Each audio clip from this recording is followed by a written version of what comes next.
الشيطان الرجيم. بسم الله الرحمن الرحيم.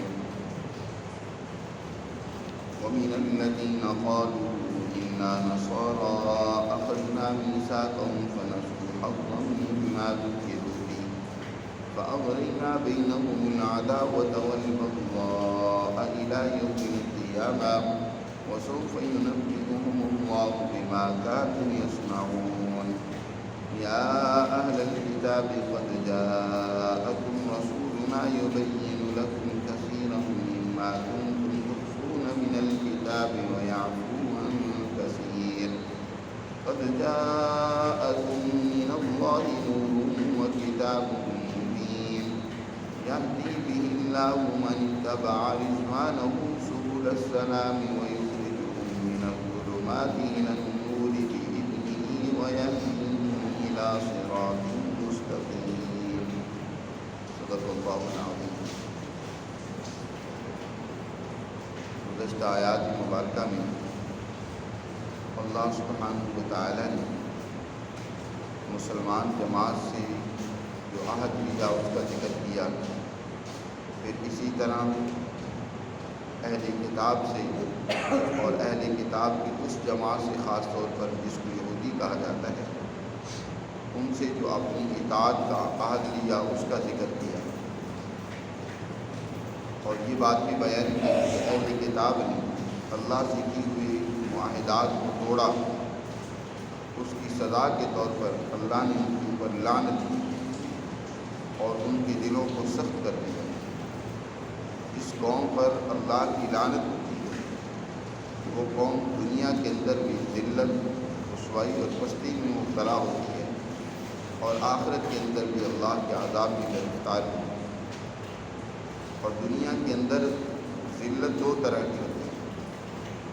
کسی قوم کی عزت ایک تو اس کی اپنی سیاسی طاقت سے ہوتی ہے کہ سیاسی طور پر دنیا میں اس قوم کا ایک رعب ہو، دنیا کی دیگر قومیں اس کی اطاعت کریں، اس کے اقتدار کو، اس کی طاقت کو تسلیم کریں۔ اور دوسرا یہ ہے کہ کسی قوم کی عزت اس کی معاشی حالت سے ہوتی ہے کہ اس کی معاشی حالت بہت بہتر ہو۔ یہودیوں نے جب اپنی کتاب کو پس پش ڈال دیا، اپنی تعلیمات کا انکار کیا، اللہ سے کی ہوئے معاہدات کو توڑا، تو اللہ نے ان کے اوپر یہی ذلت اور مسکنت مسلط کر دی۔ قرآن نے دوسری جگہ پر اس کا تذکرہ کیا ہے کہ ضربت علیہم الذلۃ والمسکنۃ، ان کے اوپر ذلت سیاسی طور پر کہ دنیا کی قوموں میں ان کی کوئی نظر اور وقت نہیں ہے، اور مسکنت معاشی طور پر غربت اور تندرستی ان پر مسلط کر دی گئی۔ یہ در حقیقت قرآن گزشتہ قوموں کے واقعات بیان کر کے مسلمان جماعت کو سمجھا رہا ہے۔ اب تو ان کی مثالیں بیان کرنا مقصود ہے، کیونکہ اب مخاطب قرآن کے سب سے پہلے مسلمان جماعت کے لیے ہدایت نامہ ہے کہ وہ کس طریقے سے اللہ کے اس قانون پر عمل کریں اور دنیا کی دوسری قوموں کو اس پر لانے کی کوشش کریں۔ جب بھی مسلمان جماعت اس طرح کی معاہدات کی خلاف ورزی کرے گی، اللہ کے قانون کو پس پش ڈالے گی، تو اس کی بھی یہی عادت ہو جائے گی۔ اور آج دیکھ رہے ہیں جتنے بھی مسلمان ممالک ہیں ذلت میں نام کی حکومتیں ہیں، لیکن دوسروں کی مرہون منت ہے، کوئی عزت نہیں ہے۔ اور خاص طور پر پاکستانیوں کے تو پاسپورٹ کی دنیا بھر کے ملکوں میں کوئی عزت اور ویلیو نہیں ہے۔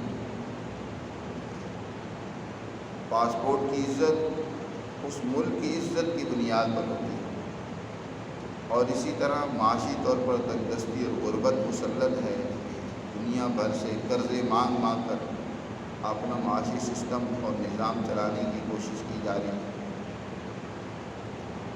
جیسے یہود کے اندر یہ خرابی پیدا ہوئی، اللہ نے ان سے معاہدہ اور عہد لیا اور انہوں نے ان کو توڑا، اس کے نتیجے میں وہ لعنت کے مستحق ہو گئے۔ قرآن یہاں بنی اسرائیل کی دوسری جماعت جس کو نصارہ کہا جاتا ہے اس کا بھی تذکرہ کرتا ہے، یہاں سے عیسائیوں کا ذکر ہے۔ اللہ تعالی ارشاد فرماتے ہیں وَمِنَ الَّذِينَ قَالُوا إِنَّا نَصَارَىٰ اخذنا میثاقهم فنسوا حظا مما ذکروا به. یہ پنکھا بند کر دے بس سامنے آ جائے. اور جن لوگوں نے کہا کہ بے شک ہم نصارہ ہیں، ہم نے ان سے بھی پختہ عہد لیا. فنسوا حظا مما ذکروا به، جس بات کی انہیں نصیحت کی گئی تھی اس سے نصیحت حاصل کرنا، عبرت لینا، وہ اس کو بھول گئے. اور اس کا نتیجہ کیا نکلا کہ ان کے درمیان عداوت اور دشمنی قیامت تک ہم نے پیدا کر دی. قرآن نے کہا کہ جن لوگوں نے کہا کہ انا نصارا، کہ بے شک ہم نصارہ ہیں، یہ عیسائی اپنے آپ کو نصارہ کہتے تھے، یا تو اس وجہ سے کہ حضرت عیسیٰ علیہ السلام نے اپنی انہی پیروکاروں کو جب مخالفین کی دشمنی حد سے بڑی ہوئی دیکھی تو ان سے کہا من انصاری الی اللہ، کون میرا مددگار ثابت ہوگا میرے اس پیغام اور دعوت کو پھیلانے کے حوالے سے، میری کون مدد کرے گا؟ تو اس وقت جو ان کے پیروکار تھے انہوں نے کہا تھا نحن انصار اللہ، ہم اللہ کے لیے آپ کی مدد کریں گے، آپ کے دین کے پھیلانے میں، دشمنوں سے حفاظت کرنے میں ہم آپ کے مددگار ہیں. تو اس بنیاد پر یہ نصارہ عیسائی اپنے آپ کو نصارہ کہتے تھے.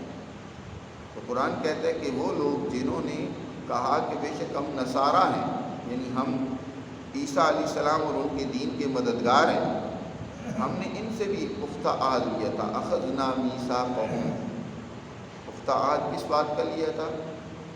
ایک تو وہ عہد ہے جو اللہ نے عالم الست میں سارے انسانوں سے لیا تھا، الست بربکم، اپنی ربوبیت کا اور اپنی ہدایت اور احکامات پر عمل پیرا ہونے کا. اور پھر دوسرا انبیاء علیہ السلام کے ذریعے سے بھی اللہ نے ہر قوم سے عہد لیا کہ وہ اللہ کے احکامات پر عمل کریں. قرآن کہتا ہے ان سے بھی ہم نے پختہ عہد لیا، لیکن انہوں نے بھی کیا فنسوا حظا مما ذکروا به، جس بات کی انہیں نصیحت کی گئی تھی اس کو انہوں نے فراموش کر دیا. یعنی اللہ کے اس عہد کو انہوں نے بھی توڑا. نتیجہ کیا نکلا کہ اللہ کے قوانین پسے پش ڈالنے کی وجہ سے، اللہ کے معاہدات کو توڑنے کی وجہ سے یہ قوم آپس میں الجھ گئی، فرقہ واریت میں مبتلا ہو گئی. ایک دوسرے کی دشمنی ان میں اس درجے پیدا ہو گئی کہ ایک دوسرے کو قتل کرنا ہی یہ دین کا کام سمجھتے ہیں. قرآن نے اس کو یہاں ذکر کیا کہ فَأَغْرَيْنَا بَيْنَهُمُ الْعَدَاوَةَ وَالْبَغْضَاءَ، ہم نے ان کے درمیان دشمنی اور کینہ پیدا کر دیا اِلَى يَوْمِ الْقِيَامَةِ، قیامت تک کے لیے. آپ ماضی میں چلے جائیں، رومن امپائر کے حالات کو پڑھیں، کس طرح آپس میں یہ لڑ رہے تھے، دست و گریبان تھے. مشرقی رومن ایک طبقہ پوپ کے ماتحت تھا، اور اسی طرح ایک وہ طبقہ تھا جو برید اعظم کے ماتحت تھا. پروٹسٹ فرقے والے، کیتھولک فرقے والوں کو قتل کرنا، ان کے بچوں کو برباد کر دینا، ان کے گھروں کو ویران کر دینا سب سے بڑی عبادت سمجھتی. عیسائیوں کے درمیان میں فرقہ واریت، لڑائی جھگڑے ماضی میں بے شمار ہیں. اور قرآن نے یہاں لفظ فرمایا اِلَى يَوْمِ الْقِيَامَةِ، ہم نے ان کے درمیان یہ دشمنی اور فرقہ واریت ان کے کرتوتوں کے نتیجے میں قیامت تک کے لیے ڈال لی. اور آج اس فرقہ واریت نے دوسری شکل اختیار کر لی ہے. فرقہ واریت آج بھی ہے ان کے اندر. فرقہ واریت آج معاشی ہے. معاشی طور پر یہ عیسائی ملکوں کے درمیان جنگ چل رہی ہے. جیسے ہر عیسائی ملک وہ دوسرے کے اوپر غلبہ چاہتا ہے اور دوسرے کو ذلیل و رسوا کرنا چاہتا ہے، ناکام کرنا چاہتا ہے. یاد رکھے دنیا کا کوئی دین بھی وہ قوموں میں کسی قسم کی مسابقت پیدا کرنا یا دوسری قوم کو نیچا دکھلانا، ذلیل کرنا، ان کے افراد کو بلا وجہ قتل کرنا یا ایسے ہی بہانے بنا کر ان کی عزت و ناموس کو لوٹنا، اس کی اجازت نہیں دیتا. اللہ کا ہر دین انسانیت کی تعلیم دیتا ہے، انسانی اقدار، وقار اور عزت کی بحالی کی بات کرتا ہے، جیسے کہ دین اسلام نے بات کی۔ جب مذاہب میں بگاڑ پیدا ہو جاتا ہے تو وہ آپس میں ہی دست و گریبان ہو جاتے ہیں، قتل و غارت گیری، آپس میں فرقوں میں تقسیم ہو جانا۔ نبی کریم صلی اللہ علیہ وسلم نے جیسے کہ ارشاد فرمایا، لَتَتَّبِعُنَّ الْيَهُودَ وَالنَّصَارَىٰ حَذْوَ النَّعْلِ بِالنَّعْلِ، یقیناً تم یہود و نصارہ کے قدم بقدم چلو گے، ان کے پیچھے چلو گے۔ جیسے ایک جوتا دوسرے جوتے کے برابر ہوتا ہے، یہی حال تمہارا ہوگا۔ فرمایا کہ اگر ان میں سے کوئی ایسا تھا جو گوہ کے سوراخ میں داخل ہوا، تم بھی وہی کرو گے۔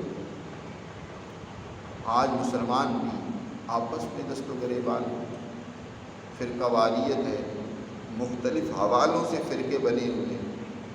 آج ہمارے ملک میں بھی دیکھیں، ایک دور میں مذہبی فرقہ واریت کو ابھارا گیا اور آپس میں انسانوں کا قتل کرایا گیا اور خوب بدماشی کا بازار گرم رہا۔ اور آج اگر کچھ وہ ٹھنڈا ہوا ہے تو سیاسی فرقہ واریت آپ کو بھرپور نظر آئے گی۔ یہ بھی فرقے ہوتے ہیں، ایک جماعت دوسری جماعت کو کاٹ کھانا چاہتی ہے، اس کے خلاف کیسز بنا کر ان کو کھڈے لین لگانا چاہتی ہے، ایک ٹھکانے پر لگانا چاہتی ہے۔ انسانیت یا انسانی اقدار نہیں ہے، انسانوں کی عزت نہیں ہے، وہ ہماری پارٹی کا نہیں ہے تو اسے برداشت نہیں کرنا۔ یہ در حقیقت انہی بگڑی ہوئی مذہبی خرابیوں کے پیچھے ہم چل رہے ہیں۔ یہی جو ان کی خرابیاں تھی، قرآن نے جن کو بیان کی ہے، آج بھی حال ہمارا ہے، ہم نے ان کو اپنا لیا۔ فرمایا فَأَغْرَيْنَا بَيْنَهُمُ الْعَدَاوَةَ وَالْبَغْضَاءَ إِلَىٰ يَوْمِ الْقِيَامَةِ۔ دنیا میں تو یہ ہے اللہ کا عذاب کہ آپس میں الجھ رہے ہیں، لڑ مر رہے ہیں۔ اور وَسَوْفَ يُنَبِّئُهُمُ اللَّهُ بِمَا كَانُوا يَصْنَعُونَ، جو کچھ یہ کر رہی ہیں ان قریب اللہ ان کے کرتوتوں کے بارے میں کل قیامت کے دن ان کو بتائے گا کہ یہ تو تم نے کیا تھا، یہ تمہارے کرتوت تھے جس کی سزا دنیا میں بھی تمہیں ملی اور اب بھی ملی۔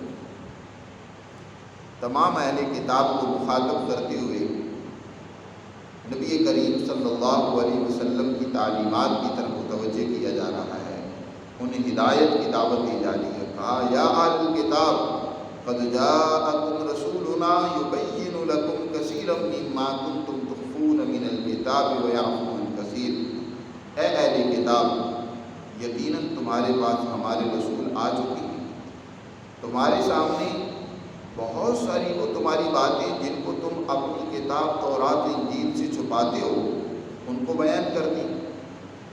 تورات انجیل کے بے شمار احکامات ان پر عمل نہیں ہے، ان پر عمل کرنے کی تلقین نہیں ہے، بلکہ جب کبھی ضرورت پیش آتی ہے تو ان آیات کو، ان قوانین کو چھپا لیا جاتا ہے، عام لوگوں میں بیان ہی نہیں کیا جاتا۔ جیسے کہ آپ کے ملک کا بھی یہی حال ہے کہ حکمران طبقے وہ قوانین جن کا تعلق عوام کے ساتھ ہوتا ہے اس کو بیان نہیں کریں گے، یا وہ قانون سازی نہیں کریں گے جس کا فائدہ عام لوگوں کو پہنچے۔ وہ چند ایک قوانین جو ان کے مطلب کی ہوتی ہیں انہی کا تذکرہ ہوتا ہے، جو مطلب کی چیز ہوتی ہے اس کو بیان کرتے ہیں۔ یہی حال اہل کتاب کا تھا کہ مطلب کے قوانین جو تورات انجیل میں بیان کیے گئے تھے اس کو بیان کرتے ہیں، اور جس میں کوئی ان کے مفادات کو زد پڑتی ہے، کہیں نقصان ہوتا ہے، اس کو بیان ہی نہیں کرتے، چھپا دیتے، بلکہ بعض آیات تو واضح طور پر انہوں نے چھپائی، جیسے کہ رجم کی آیات ہے۔ نبی کریم صلی اللہ علیہ وسلم کی عدالت میں مقدمہ انہوں نے خود لے کر گئے، خود ہی اہل کتاب لے کر گئے۔ آپ صلی اللہ علیہ وسلم نے حالانکہ ان کے ساتھ جو میثاق مدینہ کیا تھا، مدینہ میں جو تشریف آوری کے بعد معاہدہ کیا تھا، اس کے مطابق یہ طے ہوا تھا کہ تم اپنی کتاب کے مطابق فیصلہ کرنے میں خود آزاد ہو، جیسے چاہو اپنی کتاب کے مطابق فیصلے کرو، لیکن اگر تم ہم سے فیصلہ کروانا چاہو گے تو ہم حق کے مطابق فیصلہ کریں گے، انصاف کے مطابق فیصلہ کریں گے۔ چنانچہ یہودیوں کی ایک جماعت حضور کے پاس آئی ایک فیصلے کے معاملے میں، امیر خاتون نے چوری کی، یا کسی طرح گناہ کیا زنا وغیرہ، چاہتے تھے کہ یہ کسی طرح اس سزا سے بچ جائے، حضور کے پاس آئے کہ اس دین میں بڑی نرمی موجود ہے، چلے وہاں جا کر فیصلہ کرواتے ہیں، شاید بچت ہو جائے۔ آپ صلی اللہ علیہ وسلم نے فرمایا کہ تم بتاؤ تمہاری کتاب میں اس کے بارے میں کیا کہا گیا؟ انہوں نے کہا جی بس منہ کالا کر دیں، گدھے پر بٹھا کے تھوڑا سا لوگوں کے سامنے گھما پھرا دیں، بے عزتی ہو جائے۔ تو میں لے آؤ تورات کو لایا گیا تو جو آیت رجم تھی اس پر ہاتھ رکھ دیا، آگے پیچھے سے پڑھتے ہیں، جو اصل قانون بیان کیا گیا اس جرم سے متعلق اس کو چھپا رکھا ہے۔ حضرت عبداللہ بن سلام رضی اللہ تعالیٰ عنہ بھی وہاں موجود تھے، جو تورات کے عالم اور باہر تھے۔ انہوں نے کہا کہ اس یہودی کو کہ یہ ہاتھ اٹھاؤ، اس کے نیچے جو آیت ہے یہ کیوں نہیں پڑھ گئے، یہ بھی پڑھو۔ اس میں رجم کا حکم تھا، سنسار کرنے کا حکم تھا۔ تو قرآن مجید یہی بات بیان کر رہا ہے کہ اہل کتاب تمہارے پاس ہمارے رسول تشریف لا چکے ہیں، جو تم چھپاتے تھے کتاب کے قوانین، ان میں سے بہت سارے تمہارے سامنے بیان کرتے ہیں، وَيَعْفُو عَنْ كَثِيرٍ، بیان کرتے ہیں، تورات سے بھی بیان کرتے ہیں، یا تورات نے ان احکامات اور قوانین کو جو قرآن میں بیان کر دیا۔ یہ قرآن در حقیقت انہی پہلی کتابوں کا نیا ایڈیشن ہے، اس نے ان قوانین کو قرآن کی صورت میں بیان کر دیا۔ تو جب قرآن حضور بیان کرتے ہیں تو یقیناً ان کے قوانین بھی بیان ہوتے ہیں، وہی اللہ کے احکامات بیان ہوتے ہیں۔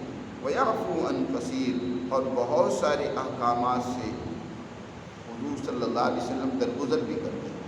تورات اور انجیل کے کچھ احکامات ایسے ہیں کہ آپ نے ان کو بیان نہیں کیا، ان کی ضرورت نہیں تھی۔ قَدْ جَاءَكُم مِّنَ اللَّهِ نُورٌ وَكِتَابٌ مُّبِينٌ، اب تمہارے پاس اللہ کا یہ نور حضور صلی اللہ علیہ وسلم کی صورت میں اور یہ روشن کتاب آ چکی ہے۔ کامیابی اب اسی میں ہے کہ رسول اللہ صلی اللہ علیہ وسلم پر ایمان لاؤ، ان کی ہدایات و تعلیمات کو قبول کرو، اور کتاب مقدس قرآن مجید پر عمل کرو۔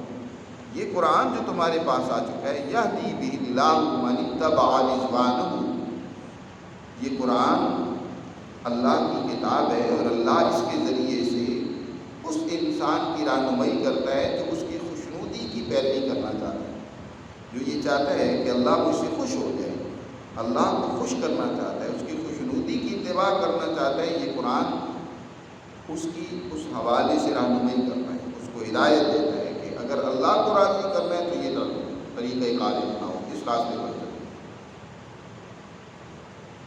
قرآن کے ذریعے سے اللہ تعالیٰ لوگوں کی رہنمائی کرتا ہے، سبل السلام، سلامتی کے راستوں کی رہنمائی کرتا ہے، کامیابی اور امن کے راستوں کی۔ وَيُخْرِجُهُم مِّنَ الظُّلُمَاتِ إِلَى النُّورِ، اور لوگوں کو تاریکیوں اور ظلمتوں سے نکال کر نور کی طرف لے جاتا ہے، بِإِذْنِهِ، اللہ کے حکم سے یہ قرآن انسانیت کی رہنمائی کر رہا ہے، تاریکیوں سے نکال رہا ہے۔ وَيَهْدِيهِمْ إِلَىٰ صِرَاطٍ مُّسْتَقِيمٍ، اور انہیں درست اور سیدھے راستے کی ہدایت دے رہی ہے۔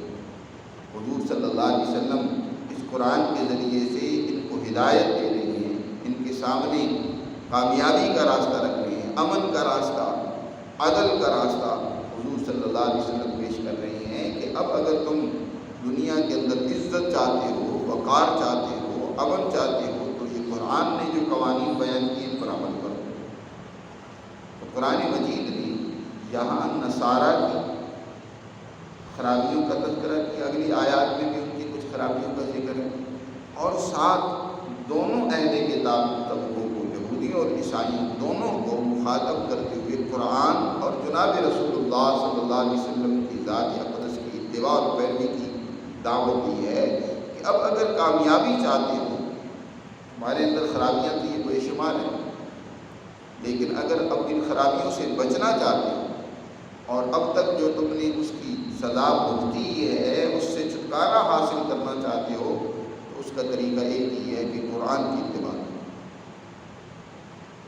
جب اہل کتاب کو قرآن کی اتباع کی دعوت دی جا رہی ہے، تو مسلمان جو اس قرآن کو مانتے ہیں، کیا ان کے لیے کامیابی اس سے باہر ہوگی؟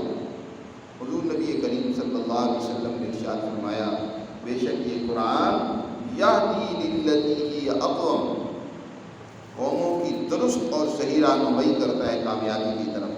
اور بہت ساری قومیں ہیں کہ قرآن کو چھوڑنے کی وجہ سے دنیا میں ذلیل و رسوا ہوتی ہیں، اور بہت ساری قومیں ہیں کہ ان کو قرآن ہی پر عمل کرنے کی وجہ سے عزت و اقتدار ملتا ہے۔ قرآن بہت ساری قوموں کو عزت بھی دلاتا ہے، اور عزت کو نہیں دلاتا ہے جو اس پر پیروی کرتے ہیں، اس پر عمل کرتے ہیں، اور جو اس کو پس پش ڈالے ہوئے ہیں تو ان کو یہ قرآن ذلیل و رسوا کر دیتا ہے۔ دنیا میں بھی وہ قومیں ذلیل ہوتی ہیں اور آخرت کا عذاب ہوتا ہے بہت بڑا سخت۔ اللہ ہمیں سمجھ نصیب فرمائے، اپنی اس ہدایت اور نور پر عمل کرنے کی توفیق دے، اور اس کی رہنمائی میں اپنے مسائل کو حل